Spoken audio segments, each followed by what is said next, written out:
Hi, everyone. It's Lisa Cernka. Thank you for joining me tonight on this April 1st, no fooling, first Insider Power Hour with the Functional Medicine Center for Wellness. I wanted to just go over a little bit about why we are doing group visits from now on. So I am going to share my screen with you. In particular, we're going to look at what is the Power Hour. And I'm really excited to start this because I think it's a great opportunity for everyone to connect and have a community for support. So welcome. Group visits provide an additional opportunity for you to connect with me and my team, and I am building a team of experts as well on a weekly basis to learn and add information to help you on your health journey. I know we have a wealth of information available to us on Google and other social media platforms, and sometimes it can get very confusing as to what is beneficial information for us. So I thought this group visit and this group community would be very helpful to you. So these will be educational presentations and lectures, and I'll move my face over here. The first 30 minutes of the Insider Power Hour will be recorded and placed in my new university library. I'm so excited, putting together some lectures and informational series for just to add to your library and toolbox, because we're going to talk about a toolbox here in a little bit. The format will be a lecture style, various subjects. Will also be some lab review. In fact, I will be next week be looking at a genomics report or a genetic report, and how does that apply to you? And then even a question and answer period so that you have the ability to do direct question and answer, which is very helpful. And then there might also be a lecture series. So a series of lectures dealing with a complicated subject. And of course, I will have some guest speakers and experts as well along the way. The second half will be a closed group discussion, and we'll move the remaining 30 minutes into a closed group discussion that will not be recorded. And this is the community that you will use to get support and have feedback from. It will be a guided discussion, and your participation will be optional. You'll be able to listen or contribute to the group. However, participating can be very insightful. In fact, I may ask some of you to be a feature presentation in the closed group discussion because you've had some amazing success that I think maybe you would want to consider sharing with the group. What are the rules? There's always rules.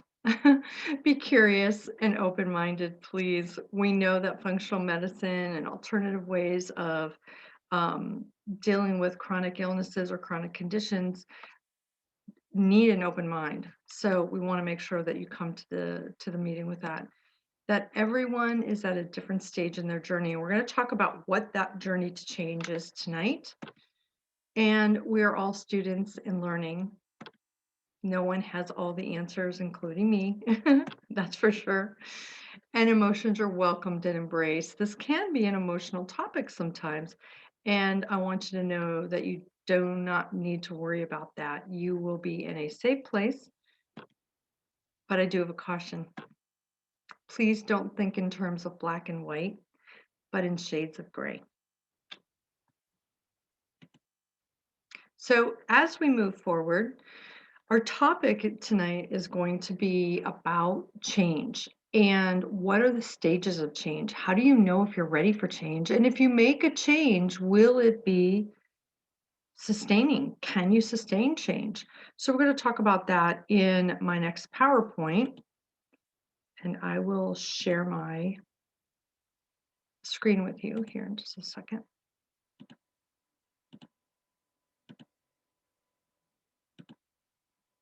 So here we go.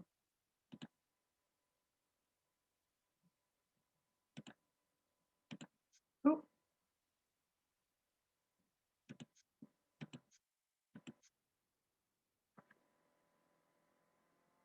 Sorry about that. From the beginning. There we go. Sorry, this is my first Zoom meeting, so thank you for your patience. Um, are you ready for a change? Understanding how to go from the start line to finish with success. These are the actual stages of change. And it starts with pre-contemplation, contemplation, preparation, action, and maintenance. There's another stage that's called relapse.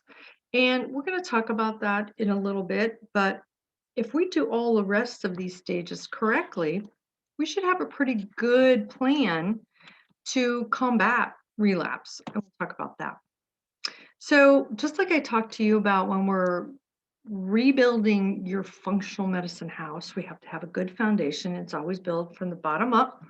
So, these are typically the stages. They kind of wind us up to our top goal, which is making a good thing and a good change for life. But here are the changes and evaluating the stages of change. We're going to talk about them in detail as we go through. Pre-contemplation, which is sometimes called denial. What problem? I'm not thinking about it. Contemplation, which is ambivalence, starting to think that maybe you have a problem and you're not really sure you want to do anything about it. And then preparation and determination, which is an admission, hey, I have a problem or I have a concern or there's something I want to change. And action is just the word, taking the steps and actually making the changes. But maintenance is where you continue with what is working. And I think I talked to you a lot about when we're working together with your active treatment plan. As soon as we start working together, I am already trying to put into place a maintenance plan, trying to find out what works for you, weeding out what doesn't, putting things in your toolbox that will allow you to maintain a forward progress. So pre-contemplation, gonna move this here. I don't know why that's there. What problem? The person really does not see a problem. So this is different. This is a real actual problem. Let's give an example of what a problem might be. Gradual weight gain, high blood sugar, high hemoglobin A1C, rising cholesterol levels, anxiety and sleeplessness that gets out of control. These aren't made up, imagined problems. These are real problems or concerns or health issues or lifestyle issues that are very, very evident.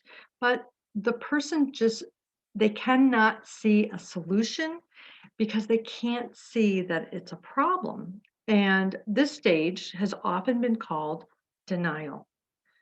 How do we move from pre-contemplation to the next stage?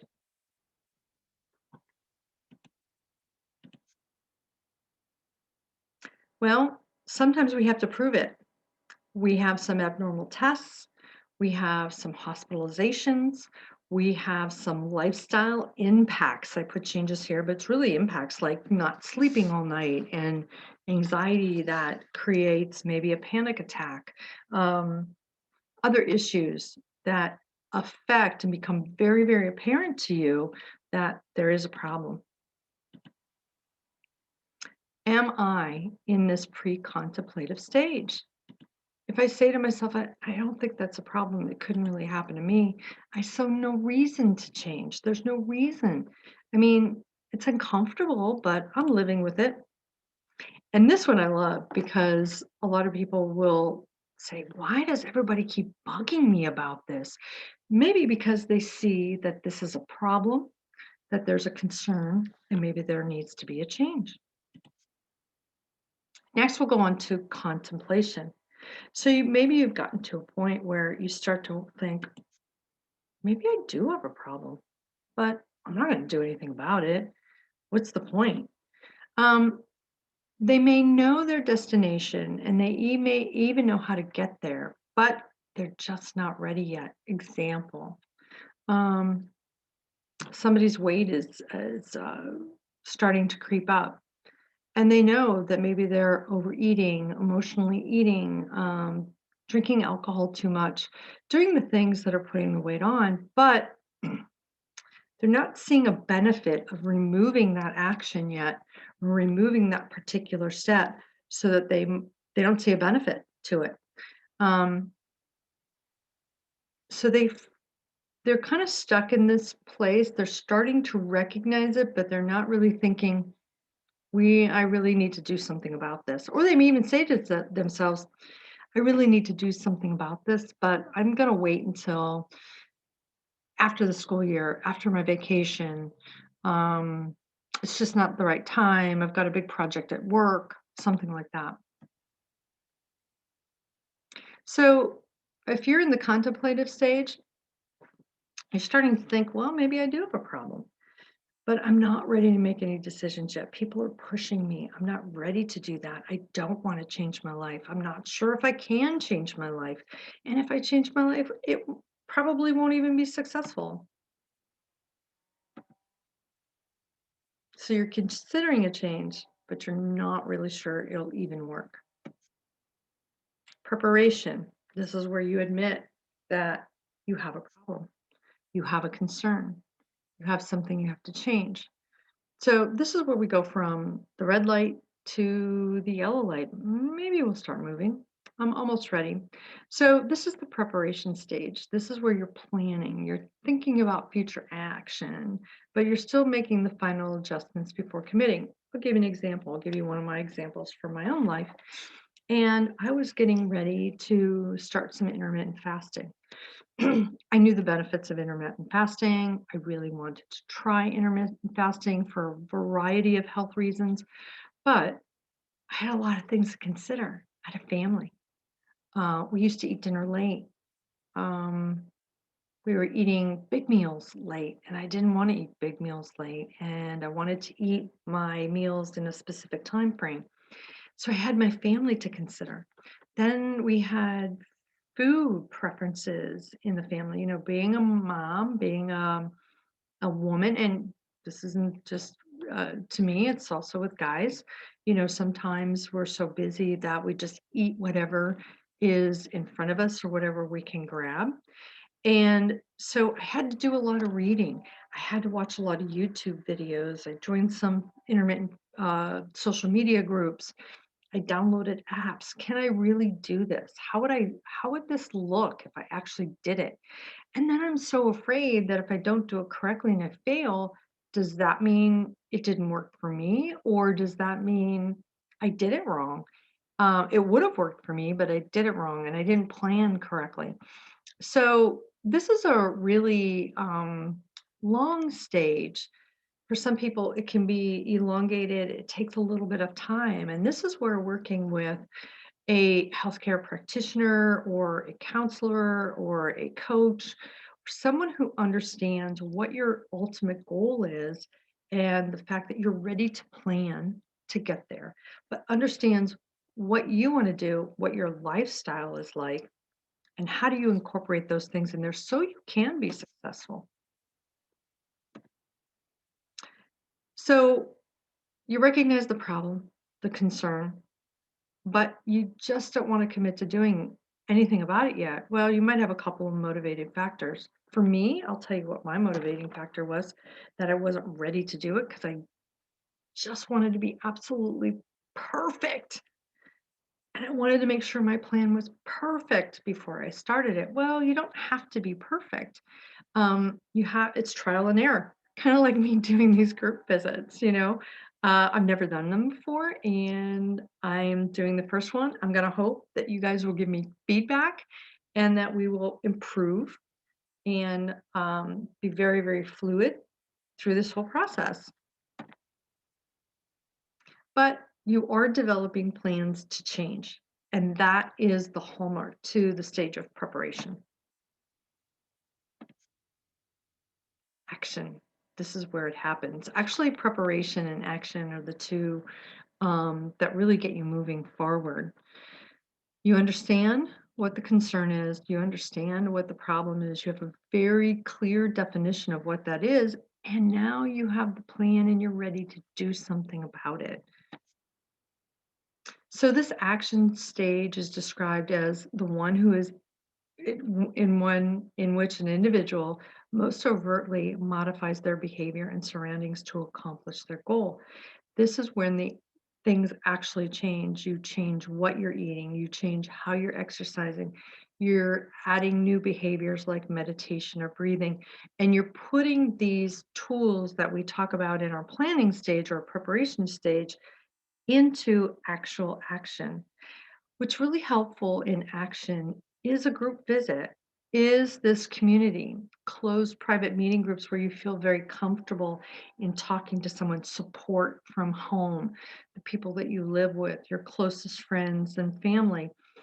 That all helps you move into this action phase. Um, it's very visible. It's very obvious that you're making changes. People start to notice that you're making these changes and they might comment, "Hey, I've noticed you're eating different. You're walking at lunch. Um, what are you doing when you're sitting and kind of close your eyes and breathing? What does that mean?"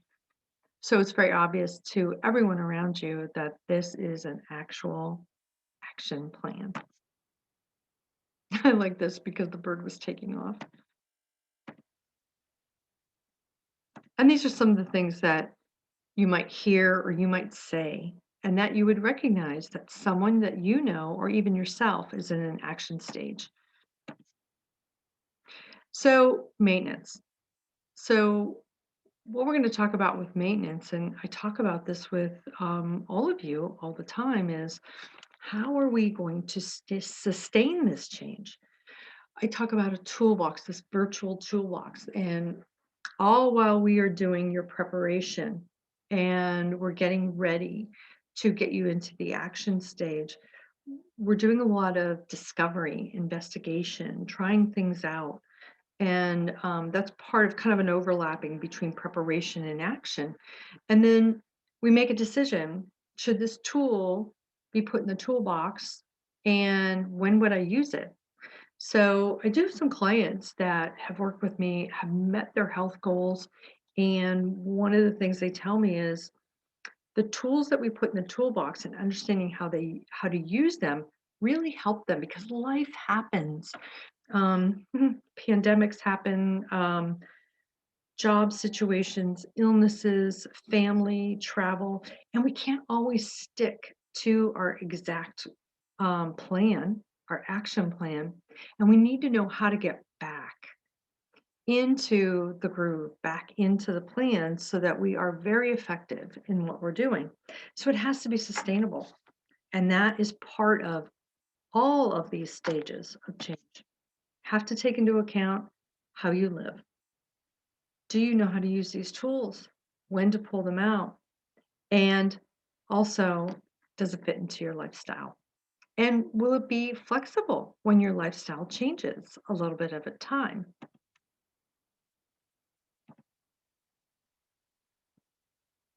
So, this is always, I think, one of the questions that people ask when they are in the maintenance or approaching the maintenance phase. Yeah, I feel great now, but what happens when I'm not working with you anymore? That's why community and group visits and private social media groups are really important because you have a set group of people who are very like-minded, who have resources and experiences that are similar to yours that help you stay on this maintenance plan so that you can avoid relapse. Because that's the next question. What happens if I fail? It's one of the things that keeps us stuck in the pre-contemplation phase is, what if this doesn't work? What if I fail? What if I don't do it just right? And we kind of get into an analysis paralysis. And I'm sure you've heard that term. So, but it's part of life. It's part of a chronic condition if we're fighting with a chronic situation. And we need to be prepared how to do damage control, but we have to be gentle with ourselves and we have to be forgiving that we're looking for progress and not perfection. We're looking for always maintaining that forward progress.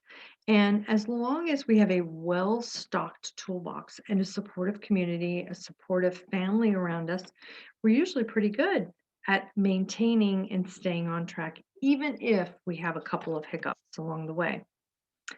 So, how do you know if you're ready? Well, in the closed group meeting, we're going to talk about readiness quiz. If you work with me, and you all are working with me, you took a readiness quiz early on in your initial discovery intake visit. And we asked you some questions. Are you ready to do certain things? Are you ready to change the way you exercise? Are you ready to change your food? Would you consider doing these things? Now, it's a screening tool, of course, and it helps me help you understand where you are in that continuum of the getting into change and lasting change. Next, we'll talk about tonight about using the tool called SMART goals. And I think I've talked to some of you. There's a really nice sheet that I have that talks about how do we do these SMART goals. And there's a very specific process in setting the goal. Is it measurable? How do we do that? And we don't want to do things that are too overwhelming. And we want to do them in a stepwise fashion so that, as I say, we're kind of rebuilding our foundation from the very beginning. And then stay connected, with the social media groups, with the private groups, coming to the group classes, participating if you feel comfortable in the group classes so that we can have an exchange in ideas. And I always learn, you're all so wise and you all have such wonderful life experience that I learn a lot from every single one of you.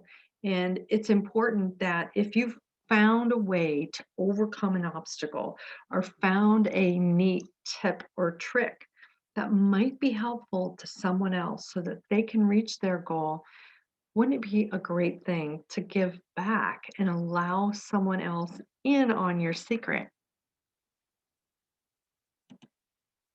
So I want to thank you about being here and talking. And we have a few frequently asked questions about the status to change and how do we do change. Well, I want to just say a couple things.